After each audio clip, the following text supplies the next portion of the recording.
क्या मतलब है, एक्सक्लूजन का क्या मतलब है, वो आज हम इस वीडियो में सीखेंगे।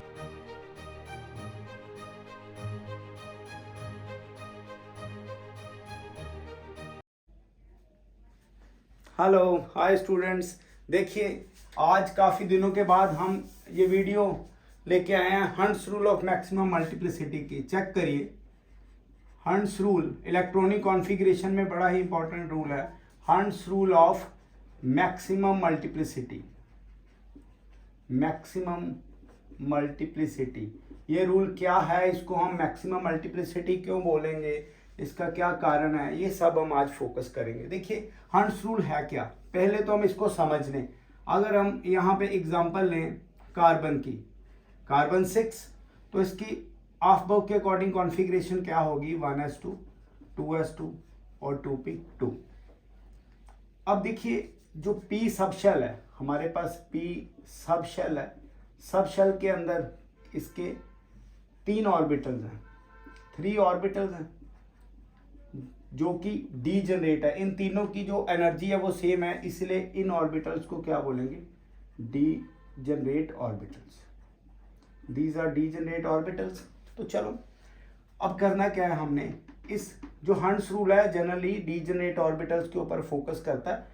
आप अगर देखें तो अगर p में 3 डी जनरेट ऑर्बिटल्स हैं तो हमें इलेक्ट्रॉन्स को इसमें फिल करना है, इन ऑर्बिटल्स में। तो किस तरह से फिल करेंगे, ये देखिए, ये वाला फिलिंग है, या दूसरी तरह की फिलिंग इसमें किस तरह की हो सकती है कि ये 2 इलेक्ट्रॉन्स हैं, इनको आप ऐसे अकेले अकेले पहले डिस्ट्रीब्यूट कर दें। तो ये जो डिस्ट्रीब्यूशन है ये गलत है as per hunts rule. Hunts rule ने क्या बोला है कि जो इलेक्ट्रॉन की पेयरिंग है डी जनरेट ऑर्बिटल्स के अंदर, वो इस तरह से होगी कि पहले जितने भी डी जनरेट ऑर्बिटल्स हैं वो एटलीस्ट 1 इलेक्ट्रॉन के साथ फिल्ड होने चाहिए, उसके बाद आप पेयरिंग करिए। जैसे और अगर हम एग्जांपल लें तो ये नाइट्रोजन की 1s2 2s2 और 2p3, ये आ गया हमारे पास डी जनरेट ऑर्बिटल। अब देखिएगा, अगर हम इसमें फोकस करें तो कैसे आएगा, या तो हम इसमें इस तरह से इलेक्ट्रॉन की फिलिंग कर दें, या हम इसमें इस तरह की इलेक्ट्रॉन की फिलिंग कर दें। तो ये वाला जो डिस्ट्रीब्यूशन है गलत है, ये ठीक है।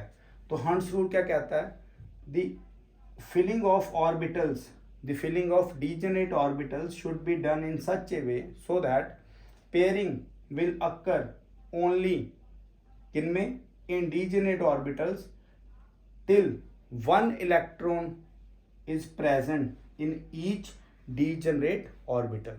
हर एक डीजेनरेट ऑर्बिटल के अंदर कम से कम 1 इलेक्ट्रॉन होना चाहिए, तभी आप पेयरिंग कर सकेंगे। ओके, जैसे हम ऑक्सीजन की एग्जांपल लें, यहाँ पे हम ऑक्सीजन की एग्जांपल लें तो क्या आएगा, oxygen atomic number 8, 1s2 2s2 और 2p4। तो इसमें कैसे आएगी, अगर हम ये डीजेनरेट ऑर्बिटल्स देखें और एक और इसका ट्रेंड देखें तो क्या आएगा, 1 2 3 4, या तो ऐसे करें, या 1 2 3। अब आप देखिए तीनों ऑर्बिटल्स फिल हो गए, अब यहाँ पे पेयरिंग कर दी। तो इस तरह से ये ऑफबर्ग प्रिंसिपल हमने यहाँ पे अप्लाई किया। अब जब सपोज करें जैसे ऐसा है, इसमें सिंगल ऑर्बिटल है तो इसमें तो कोई दिक्कत नहीं क्योंकि ये डीजेनरेट ऑर्बिटल है ही नहीं। तो इस तरह से आपने hunts rule of maximum multiplicity के ऊपर जो फोकस करना है। पर इसे मैक्सिमम मल्टीप्लिसिटी क्यों बोलते हैं, बहुत सी बुक्स में इसका कारण नहीं दिया हुआ, मैक्सिमम मल्टीप्लिसिटी क्यों इसको बोलेंगे। तो हम आज ये डिस्कस करेंगे कि इसको मैक्सिमम मल्टीप्लिसिटी क्यों बोलेंगे। तो समझिए, why Hund's rule is called maximum multiplicity rule. Maximum multiplicity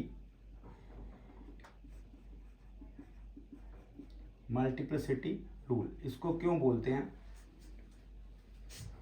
multiplicity rule. देखिए, आप समझ के चलना, हमारे पास एक क्वांटम नंबर है स्पिन क्वांटम नंबर।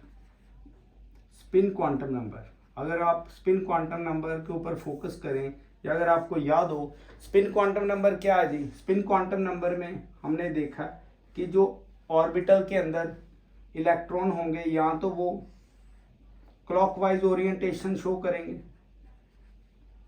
और दूसरी प्रोबेबिलिटी क्या है ये एंटी क्लॉकवाइज की, तो ये एंटी क्लॉकवाइज ओरिएंटेशन शो करेंगे।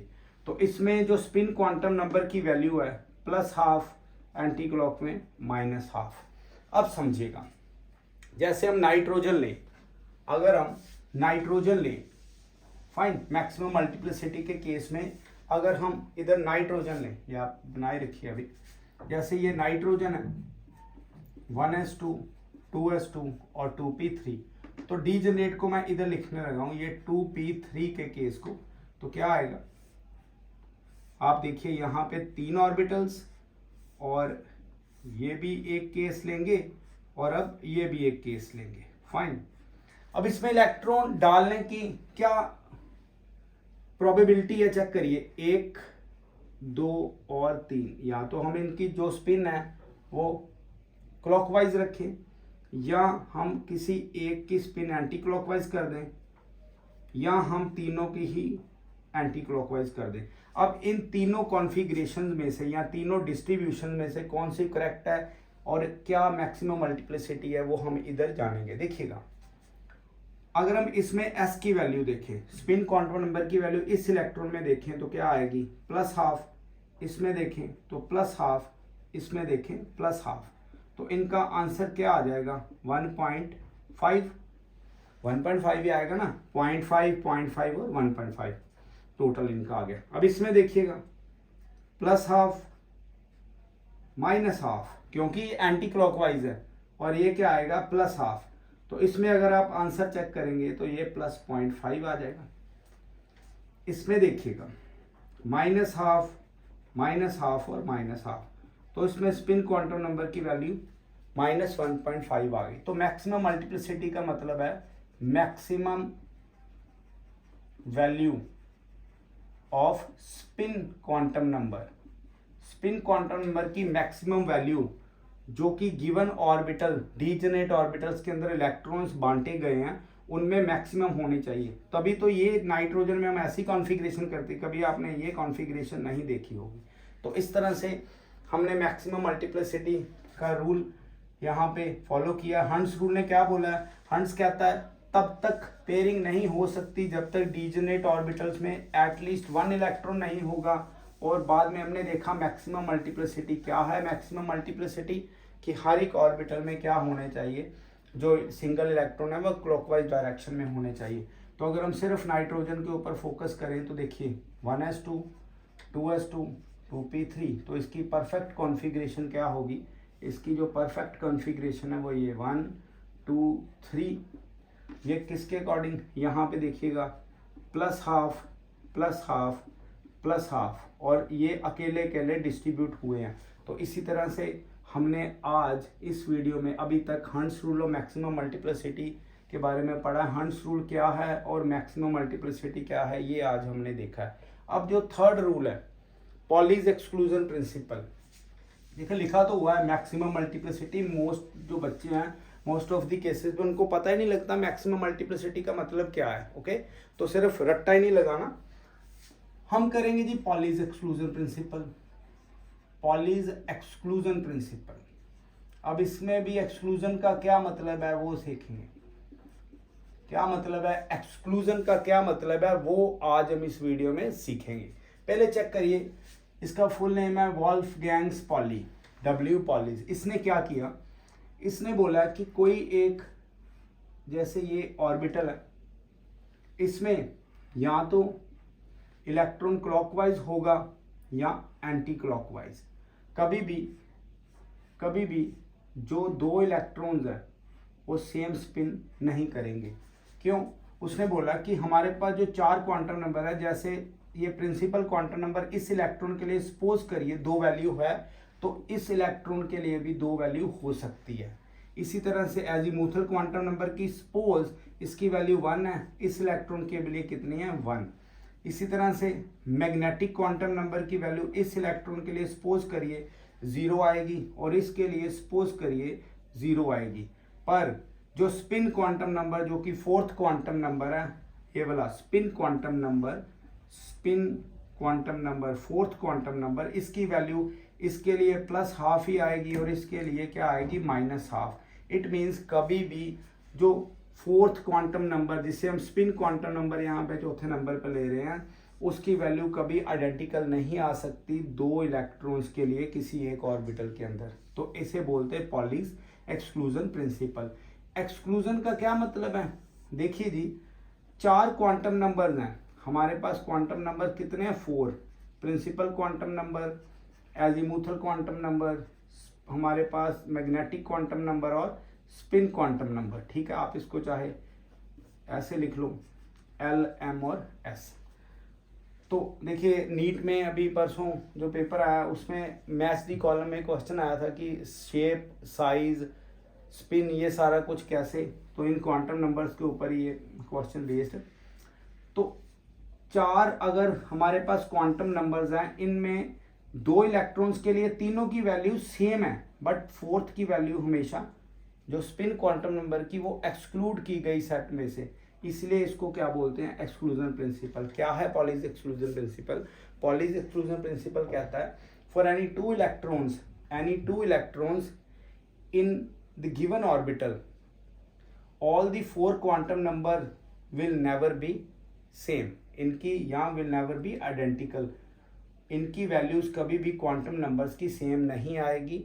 फोर्थ जो क्वांटम नंबर होगा that is spin quantum number, it's value will always be different और नॉट आइडेंटिकल और एक्सक्लूडेड फ्रॉम दी सेट। तो इसीलिए इसको क्या बोला गया? Pauli's exclusion principal.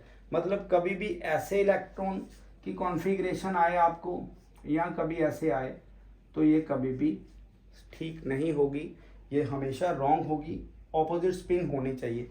कई बार स्टूडेंट्स पूछ लेंगे हमें क्लासेस में कि सर अगर हम ऐसे लिखें तो क्या करेक्ट है? यस, आप चाहे इलेक्ट्रॉन्स को ऐसे शो कर दीजिए, चाहे आप इनको ऐसे शो कर दीजिए। आपको पता है ये एरोज के भी नाम हैं, जैसे इसको बोलते हैं स्टेट एरो, इसको बोलेंगे स्टेट एरो। अगर वो वन साइडेड है, ऐसे है या ऐसे है, इनको बोलते हैं फिश एरो या डॉल्फिन एरो। ये चीज़ें आपको बताएगा नहीं कोई, इसलिए हम कहते हैं हमारी वीडियोस को एंड तक जरूर देखिए।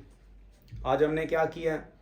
आज हमने hunts rule of maximum multiplicity पढ़ा है और पॉलीज एक्सक्लूजन प्रिंसिपल पढ़ा है। हंट्स ने क्या बोला है? कभी भी डीजेनेट ऑर्बिटल्स में पेयरिंग पॉसिबल नहीं है जब तक एक इलेक्ट्रॉन में सभी में नहीं होगा डीजेनेट ऑर्बिटल्स में। और hunts rule of maximum multiplicity में मैक्सिमम मल्टीप्लिसिटी का क्या मतलब हमने समझा? Value off spin quantum number जो होगी वो हमेशा मैक्सिमम होनी चाहिए। इट मीन्स कि जितने भी इलेक्ट्रॉन्स या सिंगल इलेक्ट्रॉन्स की बात कर रहे हैं उनकी जो डायरेक्शन है वो क्लॉकवाइज होनी चाहिए +½ वैल्यू में। बाद में हमने पॉलीज एक्सक्लूजन प्रिंसिपल पढ़ा। पॉली ने क्या बोला है? उसने बोला है कभी भी 4 क्वांटम नंबर्स में से जो लास्ट क्वांटम नंबर हमने क्या बोला? स्पिन क्वांटम नंबर, उसकी वैल्यू सेम नहीं होगी, बाकी 3 की 2 इलेक्ट्रॉन्स के लिए किसी ऑर्बिटल के अंदर सेम हो सकती है। और इसको एक्सक्लूजन क्यों बोलते हैं? क्योंकि फोर्थ जो वैल्यू, फोर्थ का मतलब मेरे से स्पिन क्वांटम नंबर में बोल रहा हूँ, स्पिन क्वांटम नंबर की वैल्यू बाकी क्वांटम नंबर से अलग होगी, डिफरेंट होगी, वो उसको क्या बोलेंगे? एक्सक्लूड कर दिया। तो इसलिए इसको बोलते हैं Pauli's exclusion principal. Wolfgang poly ने इसको ये जो प्रपोज किया था। इस तरह से आपने ये कॉन्फ़िगरेशंस करनी है। काफ़ी दिनों के बाद हम वीडियो डाल रहे हैं, आई थिंक 3-4 दिन हो गए हैं। तो बेटा शेयर करिए अगर आपको ये वीडियोस अच्छी लगती हैं। हमारा जो टारगेट है वो 1 लाख सब्सक्राइबर्स का है। ये रन तक तो है ही है, दिसंबर तक। बाकी अगर आप जितना शेयर करेंगे अपने जो भी फ्रेंड सर्कल में, तो आपके ऊपर डिपेंड करता है। चलिए जी, अब हम इसको ऑफ करते हैं जी। Thank you, bye.